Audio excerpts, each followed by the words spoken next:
If you want to stop political violence, look in the mirror. That's the way that we stop political violence in this country, and we've got to do it.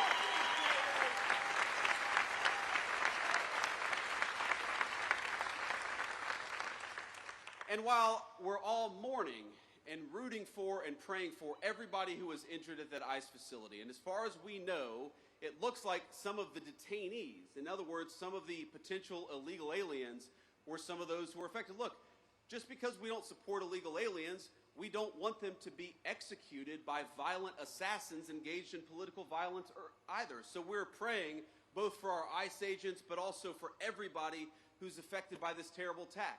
But that was an ICE facility. And as these guys behind me know, and a few of our police officers know, police officers writ large face too many threats of violence all across the United States of America. And we know where it started. We all remember the summer of 2020 when all of these violent protesters were encouraged to treat police as the enemy instead of as the solution. You'd take 1,000 police officers, you'd find one person who didn't do something perfect and use that one guy to tarnish the other 999 police officers. Well, I would like everybody, whether a Democrat, a Republican, or an independent, especially those in political leadership, can we all just agree that our police officers are heroes, that they are public servants, and that the first and most important step of keeping all of us safe is to keep our police officers safe, because they are the thin blue line between civilization and chaos. Thank you all.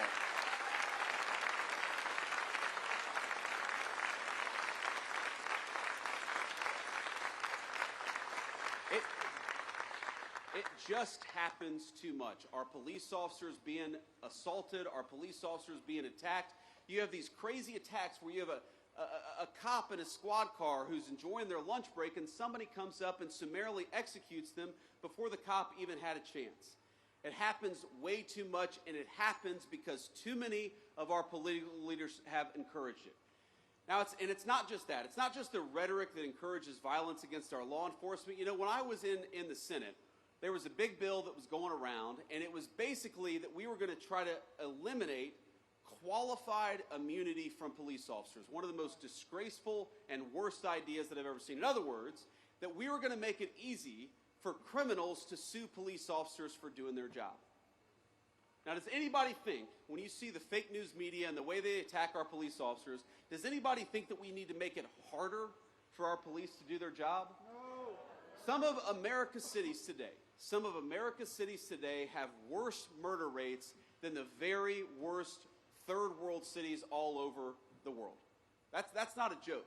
You go to Port-au-Prince, Haiti, or you go to some of the poorest countries all over the world, even those countries have a better murder rate than Washington, D.C. or some of the major American cities. Some of them have better murder rates than Charlotte, North Carolina. That's a disgrace. All of us should be asking, how do we make that better? How do we make people safer in their communities? How do we make it easier for a young family to walk down the street in security and comfort? But unfortunately, we've got a crew of violent radicals in the United States of America who think we ought to make it harder for police to keep us safe than easier for police to keep us safe. So here's one thing I'd like to do. I'd like every single Democrat starting today, and every Republican too, while we're at it, to say that we are going to defeat these efforts to strip immunity from our police officers. We're going to make it easier for them to do their job, not harder for them to do their job. Let's fight for it every single day. Amen.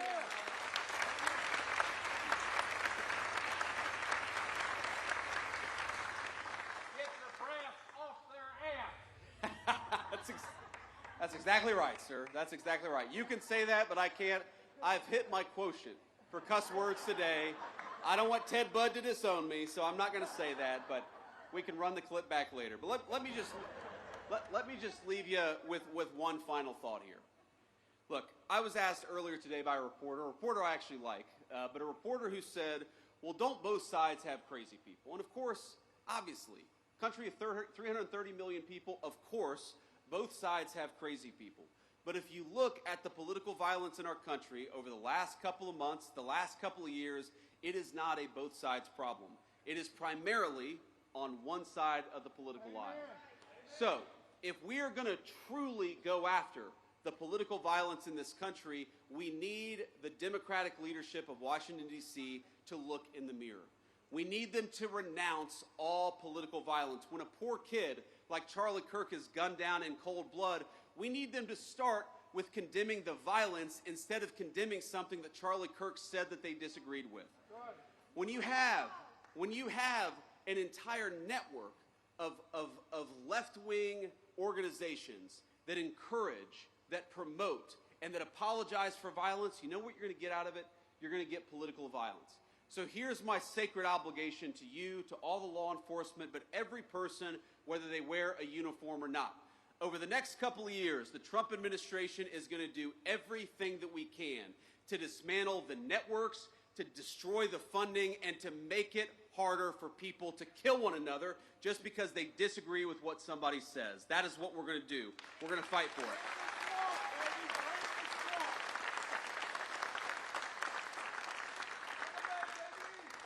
Let me just leave you with this one final thought. Now, most of the time when I go around to events like this, I'm talking about our big, beautiful bill, our working families tax cuts. And I want to leave us just with a reflection on that, because while we're talking about law and order today and we're honoring the police, one of the ways in which we rebuild the American dream is by allowing you to keep more of your hard-earned money.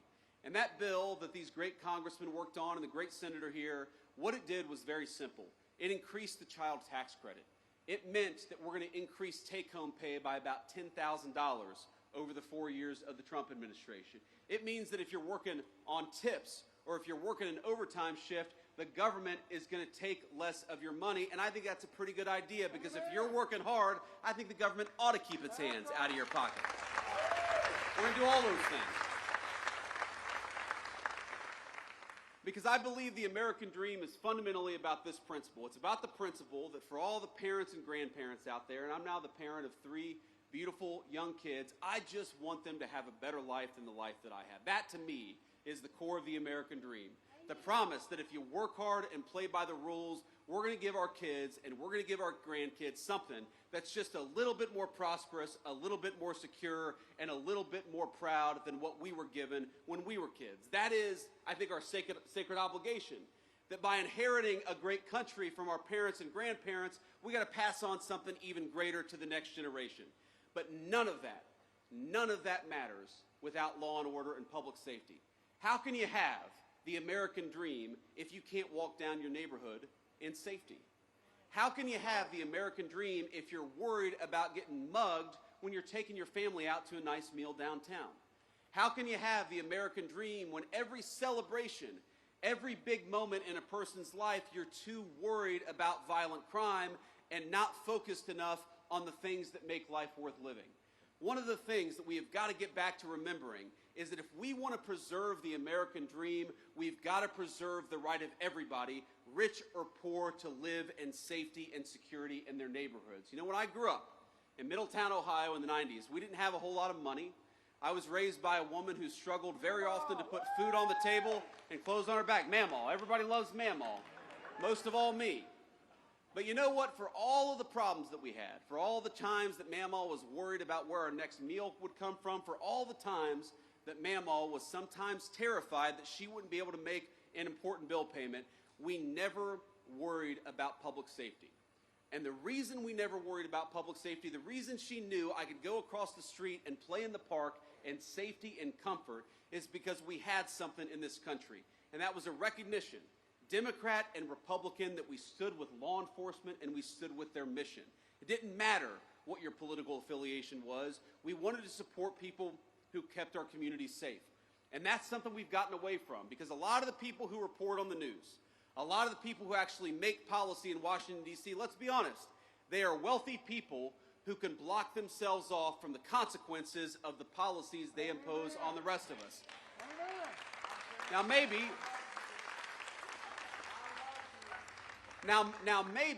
maybe they've never had to call a police officer because they can call a private security guard.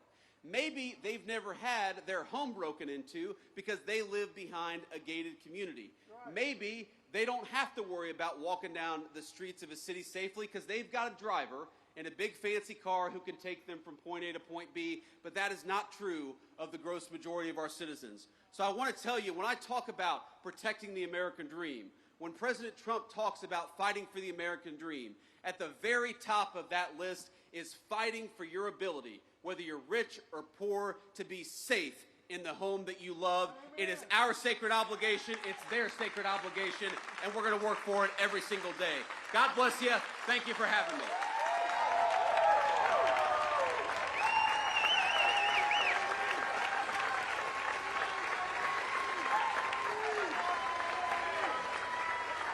Now,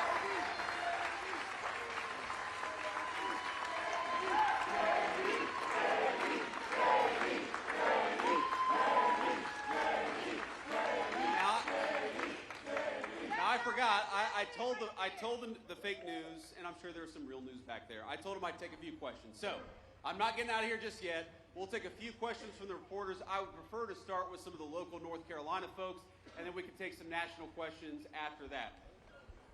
Do we have a microphone back there? Hey, Vice President. I can't see you. Over here. Yes, Mr. sir. Vice President, Thank you. thank you for taking questions from us, and thank you for visiting Concord. You referenced the awful death of Irina Zarutska. I'm just curious, have you had the chance to watch that awful video that was released by Cats, and what your thoughts are after viewing it? Well, yeah, you know, I've honestly seen a lot of gruesome footage, some involving my friends over the last couple of weeks. But the footage of Irina getting stabbed to death is very hard to watch. And I have not seen the whole video from start to finish. I had to cover my eyes for part of it because it is so gruesome. And maybe I should just stare at it. Maybe all of us should stare at it to know the kind of evil that we're actually confronting, because what happened to her was really, really disgusting. And I think it comes from a deep and dark and evil place that exists, thankfully, in a very few number of people, but those people we ought to lock up in prison so they can't get anybody else. But when I saw that video, you know what really got me as a father? I've got 3 little kids, 2 boys, and my youngest is a baby girl. She's 3 years old. She is the apple of my eye, as you dads will know. Daughters just have an effect on us. They get away with more stuff. They don't they? It's kind of annoying, actually. She gets away with things she should not get away with that her brothers would never get away with. But I look at this girl who's 22 years old, and I think to myself, you know, I would love for my daughter to have the kind of life where she never has to worry about that. And there's this moment where she looks up at her attacker and she covers her mouth, and you realize what's going through her head. She knows that something very terrible has happened to her, and I hope that she didn't realize it for too long, because that is unimaginable suffering. But if you're a man, I don't care what skin color you are, I don't care whether you're rich or poor, but if you're a man and you see the pleading eyes of a girl looking up for protection, then we have to protect our girls and our women in this country.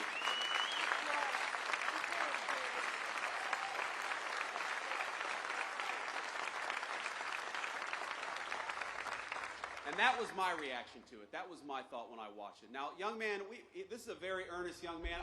He doesn't look like a journalist to me, but go ahead and shout out a question, because I'm not going to deny that level of energy and that level of passion. First of all, what's your name? Henry. Henry. It's good to meet you, Henry. Ask your question, please. I skipped school today. I was wondering if I could get a picture with you.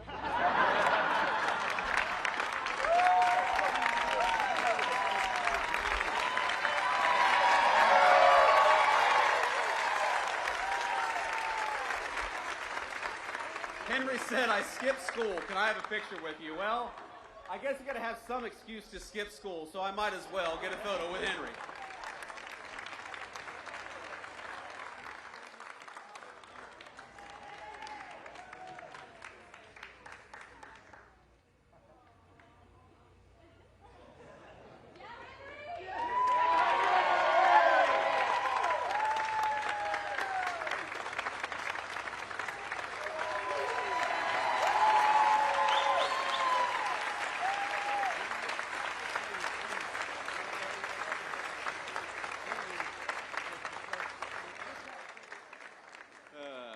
Now the next reporter is going to be, hey, I'm from CNN. Can I get a photo with you too?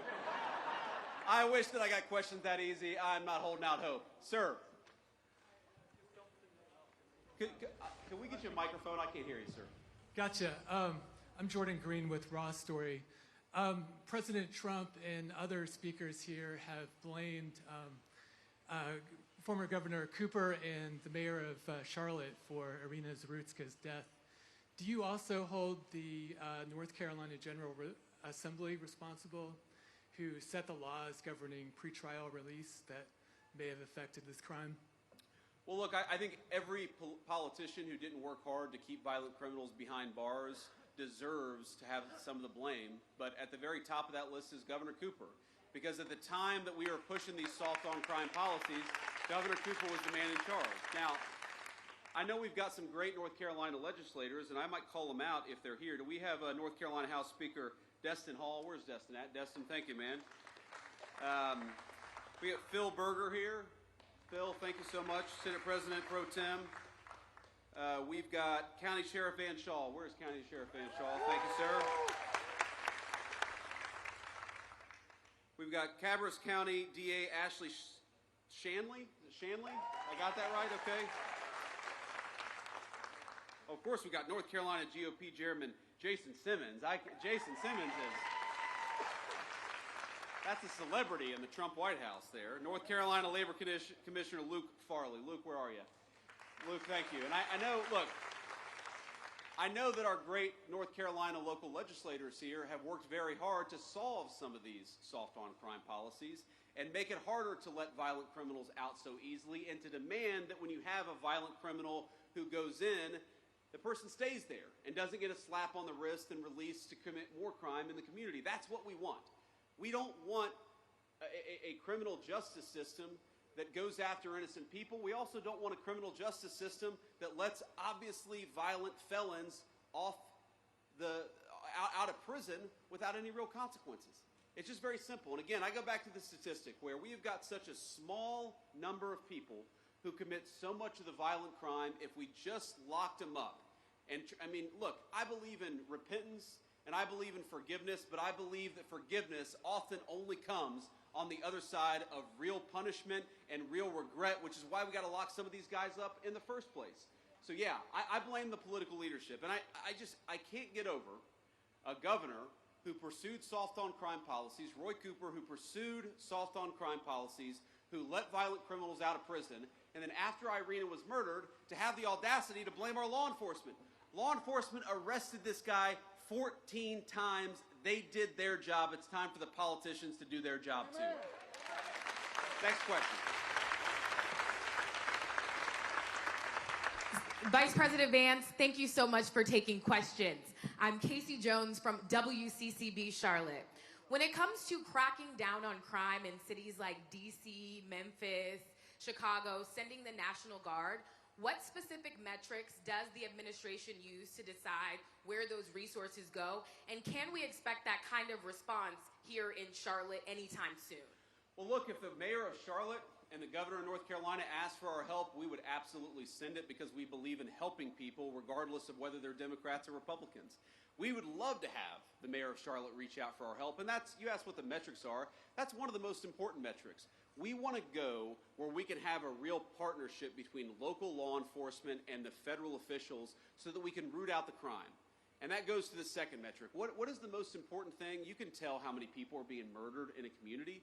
You can tell how many carjackings there are. You can tell how many armed robberies there are.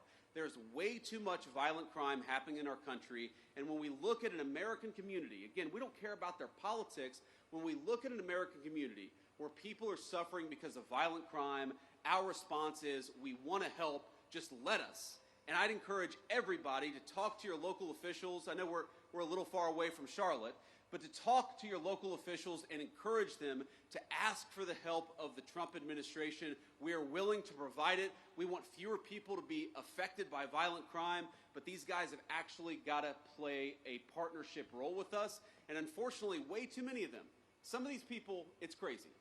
They are ruling over cities that have violent crime rates that are worse than Mogadishu, and they say, no, no, no, we don't want Donald Trump to come in.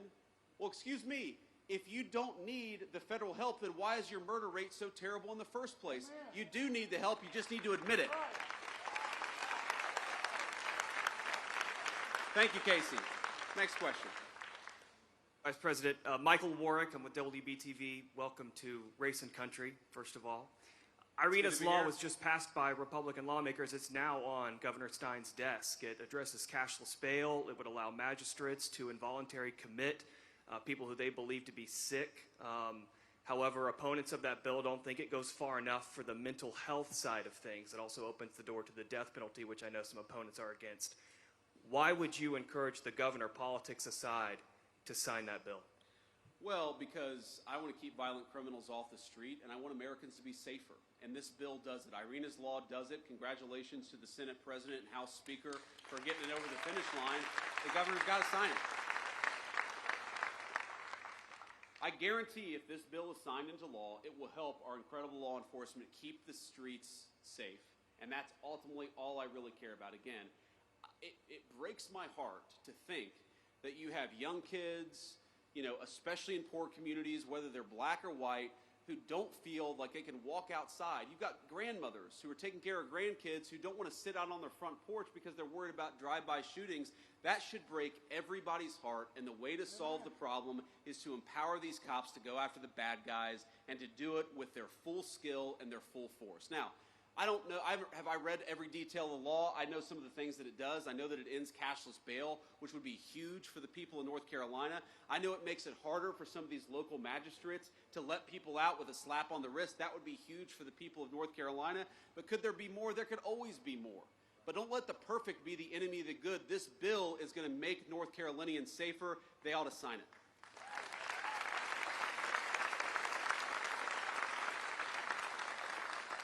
Hi, Mr. Vice President. It's Kit Maher representing the White House TV pool today. I just have two national questions for you, if you'll allow it. Go ahead. Number one, on Ukraine, President Trump said that Ukraine can fight and win back its territory. Could you explain the shifting stance there from stopping the bloodshed immediately, ending the war, and now saying that Ukraine should fight?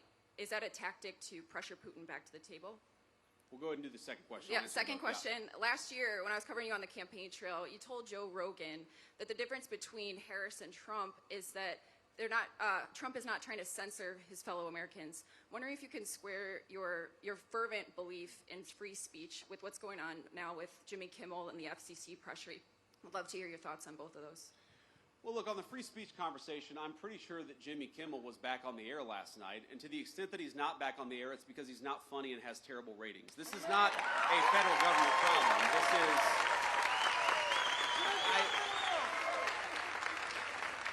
And Kid, I want to answer your question in good faith. What people will say is, well, didn't the FCC commissioner put a tweet out that said something bad? Well, Kid, compare that, the FCC commissioner making a joke on social media. What is the government action that the Trump administration has engaged in to kick Jimmy Kimmel or anybody else off the air? Zero. What government pressure have we brought to bear to tell people that they're not allowed to speak their mind? Zero. We believe in free speech in the Trump administration. We are fighting every single day to protect it. Now compare that to the Biden administration, where we found out just yesterday that conservatives on YouTube and on a number of social media platforms were being censored. Why? Because the Biden administration picked up the phone and said, we want you to censor our political opponents. That is real government censorship, and it left the White House when Joe Biden left the White House. Now to Ukraine. Look, I've answered a version of this question probably 100 times over the past 3 months, and one of the things I'll say about the president is that he is responsive to the reality on the ground. And the reality on the ground is that, number one, we have engaged in incredibly good faith negotiations with both the Russians and the Ukrainians, and I believe the president is growing incredibly impatient with the Russians right now because he doesn't feel like they're putting enough on the table to end the war. That's number one. Number two, the president has grown very confident that this war is bad for Russia. You hear me say this all the time. You hear the president say this all the time. The war is bad for Russia. It's bad for Ukraine. It's bad for America. We want the killing to stop. That remains the president's position. But the president also can look at reality on the ground. He sees the economic numbers that are coming out of Eastern Europe. He sees the number of dead people, both Russians and Ukrainians, that are happening in that war. And the president is telling Vladimir Putin it is time to stop the killing. He would say that to Zelensky. In fact, has said that to Zelensky. He wants this war to end, and he's doing everything that he can to stop it. But look, if the Russians refuse to negotiate in good faith, I think it's going to be very, very bad for their country. That's what the president made clear. It's not a shift in position. It's an acknowledgement of the reality on the ground. We're going to keep on fighting for peace every single day in the Trump administration. I'll do one more question here. Another question. Sir. I want to take it from you. Good afternoon, Mr. Vice President. Monica Casey, WRAL out of Raleigh. We are coming up on the one-year anniversary of Hurricane Helene's devastation. Sure. What is the administration doing to speed up the distribution of federal aid for that disaster? Yeah, so just in the last week, the Secretary of Homeland Security put another, I believe, $64 million into the disaster relief effort. We inherited, I'm going to be honest with you, a FEMA that was mired in bureaucracy and red tape. The President has made very clear from day one, we want to get relief to the people of North Carolina as quickly and as rapidly as humanly possible, and that's what we're trying to do. The second thing I'll say is that I understand the governor had a very good call with the president, I believe on 9/11 actually, about a week and a half ago. It may have been, the day before or the day afterwards. But he had a good conversation with the president about some of the disaster relief needs that are there. We're going to keep on working on this. We're going to keep on working with some of our colleagues and the federal congressional delegation from North Carolina. But let me just say, I've visited the devastation myself. I want the people there to know we continue to think about them. We continue to work on this issue. And we're going to make sure that we never forget that area of North Carolina and the devastation that storm caused. Great. All right. On that note, I just want to say you guys have been an incredible group to get to spend some time with. Henry, I hope you got the photo you needed. So are you going to get like a tardy, Henry, or what's the deal? If you get a photo with the vice president, you're allowed to have an excused absence? Is that how that works? Okay, he doesn't know, actually. Henry is not as confident in that question as I would have hoped, but it's great to meet you, my friend. It's great to be with all of you. Just remember, we've got a very, very important job, and each and every single one of us has a role to play. To our law enforcement, thank you for the job that you do. We're going to keep on fighting for you in the Trump administration. We're going to keep on fighting for safety and security all across the state of North Carolina. God bless you. Thank you for having me.